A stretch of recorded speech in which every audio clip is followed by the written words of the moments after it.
So WhatsApp guys, তো কেমন আছেন আপনারা? আশা করি সকলেই ভালো আছেন। সো গাইস, আপনারও কি ফোন অনেক বেশি হিট হয় এবং ল্যাগ দেয়? তাছাড়া গাইস, আপনারও কি ম্যাক্সিমাম টাইমে নেট পিং অনেক বেশি খারাপ থাকে? তাহলে কিন্তু গাইস এদিকে আপনার ফোনের দোষ না, এদিকে আপনার কিন্তু কিছু ভুল ত্রুটি আছে, কারণ আপনি হয়তো কিছু সেটিংস কে অন অফ করে রাখছেন। তো এইজন্য কিন্তু গাইস আপনার এই প্রবলেমগুলোর সলিউশন হচ্ছেই না আর কি। তাছাড়া আজকের এই ভিডিওটাতে 2025 সালের ফ্রি ফায়ারের সম্পূর্ণ সেটিংস গুলো কিন্তু বুঝাই দিব, যেগুলো অন অফ করার পর আপনার গেম প্লে কিন্তু গাইস অনেকটা ইমপ্রুভ হয়ে যাবে। আজকের এই ভিডিওটাকে দেখার পর আপনারা বেসিক থেকে শুরু করে একদমই প্রাইভেসি পর্যন্ত ফ্রি ফায়ারের সম্পূর্ণ সেটিংস গুলো কিন্তু গাইস জানতে পারবেন, কারণ এই সম্পূর্ণ সেটিংস গুলো কিন্তু আমি আপনাদের একদমই নিখুঁত ভাবে কিন্তু বুঝাই দেব। এছাড়াও ফ্রি ফায়ারে কিন্তু গাইস আরো অনেক রকমের নতুন সেটিংস গুলো আসছে, তো ওগুলোর ব্যাপারে আপনাদের ধারণা হয়ে যাবে। সো বেশি কথা বলবো না, চলেন আজকের এই ভিডিওটা শুরু করা যাক।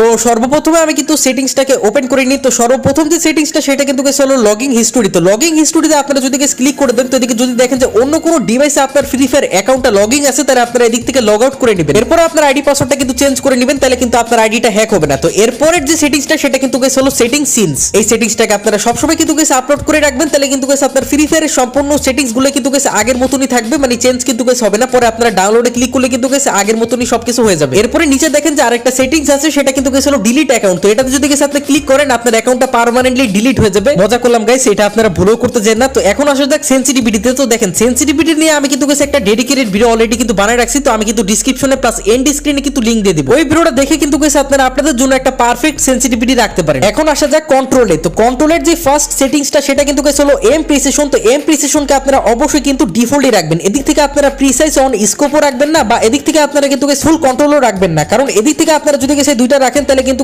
এনিমির কাছে আপনার এম নিয়ে যাওয়া লাগবে, মানে এনিমির বডিতে কিন্তু সেম কানেক্ট হবে না। তো এইজন্য আপনারা ডিফল্টই রাখবেন। এর পরের সেটিংসটা কিন্তু হলো লেফট ফায়ার বাটন। তো এটা কিন্তু আপনাদের শো ওয়েন স্কোপ দেওয়া থাকবে, কিন্তু এটা আপনারা অলওয়েজ রাখবেন, তাহলে কিন্তু ফায়ার করার জন্য আপনারা এক্সট্রা একটা বাটন পেয়ে যাবেন। তারপরে হলো কিন্তু হোল্ড ফায়ার টু স্কোপ। তো এটা যদি আপনাদের অফ থাকে, আপনাদের এটা বলুন বারবার রিলোড নেবে। তো এটা আপনারা অবশ্যই কিন্তু মনে করে অন করে দিবেন। তারপরে হলো কিন্তু কুইক ওয়েপন সুইচ। তো এই সেটিংসটাকে আপনারা যদি অন করেন, তাহলে কিন্তু ওয়েপন সুইচের জন্য একটা পার্মানেন্ট বাটন পেয়ে যাবেন। তো আমার মতে কিন্তু এটা কোনো দরকারই না, কারণ গান বক্স থেকে কিন্তু আপনারা গান চেঞ্জ করতে পারেন। এরপরে এদিকে দেখেন একটা ইম্পর্টেন্ট সেটিং, সেটা হলো গ্রেনেড স্লট। তো এটা যদি আপনারা ডবল স্লট করে দেন না, তাহলে কিন্তু গ্রেনেড আর গুলাল আলাদা আলাদা স্লটে কিন্তু রাখতে পারবেন। যেমনটা দেখতে পারতেছেন, এদিকে আমি গুলাল কিন্তু আরেকটা স্লট থেকে মারতেছি, আর গ্রেনেড কিন্তু আরেকটা স্লট থেকে মারতেছি। আর যদি আপনারা গ্রেনেড স্লটকে সিঙ্গেল স্লটে রাখেন, তাহলে কিন্তু গ্রেনেড আর গুলাল দুইটা কিন্তু সেম স্লটে কিন্তু থাকবে। যেমনটা দেখতে পারতেছেন, আমার গুলাল আর গ্রেনেড কিন্তু সেম স্লটই আছে। আপনি যদি মাঝে মাঝে গুলাল মারতে গিয়ে গ্রেনেড মেরে ফেলেন, তাহলে কিন্তু গ্রেনেড স্লটকে আপনারা ডবল স্লটই রাখবেন। তারপরে হলো গুলাল স্মার্ট থ্রো। তো এটা যদি আপনারা অন করেন, তাহলে কিন্তু গুলাল হাতে নেওয়ার সাথে সাথে কিন্তু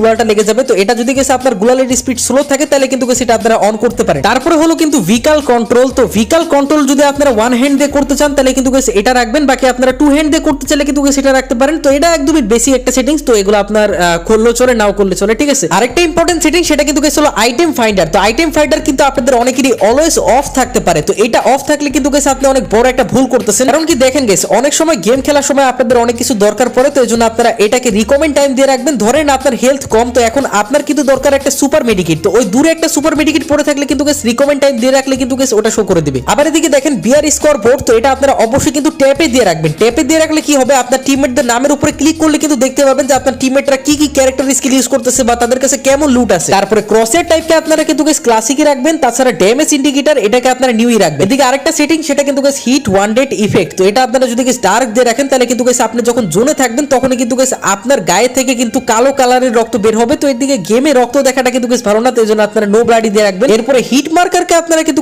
নিউই দিয়ে রাখবেন। তো তারপরে কিন্তু হলো গান শট অ্যালার্ট। তো গান শট অ্যালার্টকে আপনারা অবশ্যই কিন্তু মনে করে কিন্তু অন করে দিবেন। এদিকে একবার দেখেন যে এনিমিটা কোন দিক থেকে ফায়ার করতেছে। তো এই গান শট অ্যালার্টের কারণে কিন্তু এটা বুঝে দিতেছে। তো আপনারা অবশ্যই এই জন্য এই সেটিংসটা কিন্তু মনে করে অন করে রাখবেন, নাহলে কিন্তু বুঝতে পারবেন না যে এনিমি কোন দিক থেকে ফায়ার করতেছে। ওকে ওকে, থ্যাংক ইউ। তারপরে হলো টিমমেট ইনফো। তো এটাকে আপনারা ক্লাসিক রাখবেন। তারপরে হলো কিন্তু টিমমেট নিকনেম। তো দেখেন গেছে, আপনার টিমমেটের নামের কারণে যদি আপনার ডিস্টার্ব হয়, তাহলে কিন্তু আপনার টিমমেটের নাম হাইডও করে রাখতে পারেন, বাকি ডিসপ্লে করে রাখতে পারেন। কিন্তু হ্যাঁ, হাইড করে রাখলে কিন্তু বেশি অ্যাডভান্টেজ পাওয়া যায়। তো তারপরে হলো কিন্তু লাস্ট একটাই সেটিং, সেটা হলো এনিমি আউটফিট। মানে গেছে আপনারা যদি এনিমির কাপড় চোপড় দেখতে চান, তাহলে কিন্তু এটাকে আপনারা অন করে রাখবেন। আর অফ করলে কিন্তু এনিমি কি কাপড় পরছে এটা আপনারা দেখতে পারবেন না। এখন আসা যাক অটো পিকআপে। তো অটো পিকআপের ভিতরে আপনারা কিন্তু জাস্ট যে ইভেন্ট আইটেম, এমো, তারপরে অ্যাটাচমেন্ট, তারপর মেডিকিট আর এই যে আর্মার ব্যাকআপ, তো এই কয়েকটাকে আপনারা কিন্তু অন দিয়ে রাখবেন। এগুলোকে অন দিলে কিন্তু এগুলো আপনার ব্যাগে একদমই অটোমেটিকলি কিন্তু কিন্তু উঠে যাবে। একদম লাস্টে দেখেন যে অটো পিকআপ স্পিড আছে, তো এটাকে কিন্তু গাইস আপনারা ভুলো ফাস্টে রাখবেন না, কারণ ফাস্টে রাখলে যখনই সব জিনিসগুলো একবারে তাড়াতাড়ি উঠবে আপনার ব্যাগে তখন কিন্তু গাইস আপনার ফোন একটু হলেও কিন্তু ল্যাগ দিবে। এজন্য এটাকে আপনারা ডিফল্টে রাখবেন। তো এখন আসা যাক ডিসপ্লেতে। ডিসপ্লের সবথেকে বেশি মোস্ট ইম্পর্টেন্ট সেটিংসটা কিন্তু গাইস হলো গ্রাফিক্স। তো দেখেন গাইস আপনারা যদি 1GB আর 2GB র্যামের ডিভাইসে খেলেন তাহলে কিন্তু স্মুথলি খেলবেন। স্মুথে কিন্তু গাইস আপনারা নরমালিতে খেলবেন, দেখবেন যে একদমই কিন্তু গাইস আপনার ফোনটা ল্যাগ দিবে না। আর যদি গাইস আপনি 3GB এবং 4GB র্যামের ডিভাইসে খেলেন তাহলে কিন্তু গাইস এদিক থেকে নিশ্চিন্তে কিন্তু স্ট্যান্ডার্ডে খেলতে পারেন, কারণ আপনার ফোনটা তেমন একটা কিন্তু ল্যাগ দিবে না। আর ল্যাগ দিলে কিন্তু গাইস আপনারা স্মুথলি খেলবেন। তো এছাড়া গাইস আপনি যদি মোটামুটি একটু 8GB বা 6GB অথবা 12GB র্যামের ডিভাইসে খেলেন বা আইফোনে খেলেন তাহলে কিন্তু গাইস এদিক থেকে আপনারা আল্ট্রাতে খেলতে পারেন। আল্ট্রাতে কিন্তু গাইস আপনাদের একটুও ল্যাগ দিবে না। কিন্তু আপনাদের ডিভাইসের র্যাম অ্যাকর্ডিং যদি আপনারা গ্রাফিক্স সেটিংসকে অনেক বেশি হাইতে রাখেন তাহলে কিন্তু গাইস আপনার ফোনটা ল্যাগ দিবে প্লাস অনেক বেশি গরম হয়ে যাবে, মানে হিটও কিন্তু গাইস অনেক বেশি হবে। এজন্য আমি যা যা বললাম আপনার ডিভাইসের র্যাম অ্যাকর্ডিং কিন্তু আপনারা ওইটা রাখবেন, এর বেশি কিন্তু রাখবেন না। এদিকে আরেকটা ইম্পর্টেন্ট সেটিংস হলো কিন্তু গাইস হাই এফপিএস। তো হাই এফপিএস কে আপনারা অবশ্যই কিন্তু হাইতে দিয়ে খেলবেন, চাই আপনি স্মুথে খেলেন, স্ট্যান্ডার্ডে খেলেন বা আল্ট্রাতে খেলেন, এটা আপনারা অবশ্যই কিন্তু গাইস হাইতে দিয়ে খেলবেন। তারপরে সেটিংসটা কিন্তু গাইস হলো মিনি ম্যাপ। তো মিনি ম্যাপকে আপনারা ভুলেও কিন্তু গাইস রোটেটিং এ রাখবেন না, কারণ রোটেটিং এ রাখলে আপনি কই যেতেছেন এনিমিকে কই মারতেছেন এটা আপনারা কিছুই বুঝতে পারবেন না। তো এজন্য আপনারা অবশ্যই কিন্তু নর্থ আপে দিয়ে রাখবেন। তো এখন আসা যাক সাউন্ডে। তো সাউন্ডের ভিতরে প্রথম যে সেটিংসটা সেটা কিন্তু গাইস হলো মিউজিক। তো মিউজিককে আপনারা চাইলে কিন্তু গাইস 100 রাখতে পারেন বা কমও রাখতে পারেন, এটা কিন্তু গাইস আপনার ইচ্ছা। বাকি লবিতে একটু মিউজিক বাজবে, ঠিক আছে, এটা আগে আমরা রাখতাম, এখন কিন্তু গাইস ভালো লাগে না। बात तो सही है। এরপরে হলো কিন্তু সাউন্ড ইফেক্ট। তো এটাকে আপনারা ভুলেও কিন্তু 0 রাখবেন না, নাহলে কিন্তু ঝামেলা হয়ে যাবে, কারণ আপনার গেমের সাউন্ডে কিন্তু সেটা। তো এটাকে আপনারা অবশ্যই কিন্তু 50 বা 60 70 রাখতে পারেন। তারপরে কিলস্টিক নোটিফিকেশনকে আপনারা 50 রাখবেন। এছাড়া ক্যারেক্টার ভয়েসকে আপনারা অন রাখেন বা অফ রাখেন, তো এটাতে কিন্তু কোনো যায় আসে না। তাছাড়া এরপরে নিচে দেখেন যে ভয়েস। তো ভয়েস কিন্তু অনেক ইম্পর্টেন্ট। আপনার টিমমেট কি বলতেছে এটা আপনি শুনতে পারবেন না যদি আপনি ভয়েসকে 0 রাখেন। তো এইজন্য ভয়েসকে আপনারা অবশ্যই কিন্তু 60 70 বা 80 রাখতে পারেন। এরপরে অডিও ব্যালেন্সকে আপনারা অটোমেটিকই রাখবেন। আর অ্যাক্টিভ ইন ডিভাইস ব্যাকগ্রাউন্ড, তো এটাকে আপনারা অফই রাখবেন, ঠিক আছে। তো এখন আসা যাক গাইস রেকর্ডিং এ। তো রেকর্ডিং এর কারণে কিন্তু গাইস আপনার ফোনটা ল্যাগ দেয়। এজন্য গাইস এই যে রিপ্লে, এটা আপনারা ভুলেও কিন্তু গাইস অন করবেন না। এটা অন করলে গাইস আপনি যে গেমগুলো খেলবেন না ওগুলা কিন্তু গাইস আপনার স্টোরেজে সেভ হবে। তো এজন্য আপনার ফোনটা কিন্তু গাইস অনেক বেশি ল্যাগ দিবে। তাছাড়া ইনম্যাচ এবং লবি এই দুটো আপনারা অফই রাখবেন। আর এই যে গ্রাফিক্স কোয়ালিটি এটা আপনারা অবশ্যই কিন্তু মনে করে লোতে রাখবেন, নাহলে কিন্তু গাইস আপনার ফোন 100% ল্যাগ দিবে। তো এখন আসা যাক ভাইব্রেশনে। তো ভাইব্রেশনের কোনো সেটিংসই কিন্তু গাইস আপনারা অন করবেন না, তাহলে কিন্তু গাইস আপনার যদি লো এন্ড ডিভাইস হয় তাহলে কিন্তু 100% আপনার ফোন একদমই মারাত্মকভাবে গরম হবে প্লাস ল্যাগও দিবে। বাসে যে দেখেন যে প্লেয়ার ইন্টারঅ্যাকশন ভাইব্রেশন, মানে গাইস এনিমি যখন আপনার আশেপাশে আসবে তখনই কিন্তু আপনার ফোনটা একদমই ভাইব্রেট করা শুরু করবে। তো তখন কিন্তু গাইস আপনারা বুঝে যাবেন যে আসলে আমার আশেপাশে এনিমি আছে। তো এটা আপনারা অন করতে পারেন। তো এখন আসা যাক নেটওয়ার্কে। তো নেটওয়ার্কে আপনারা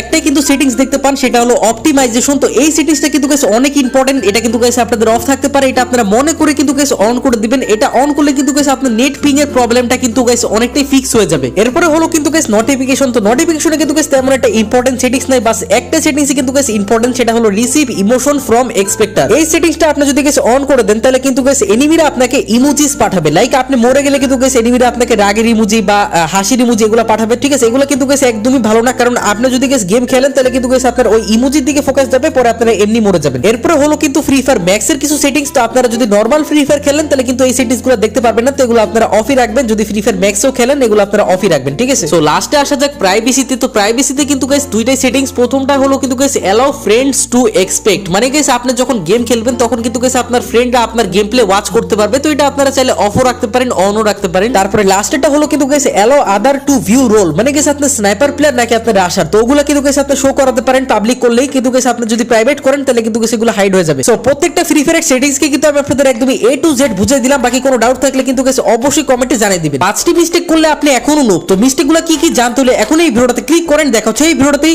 আল্লাহ হাফেজ।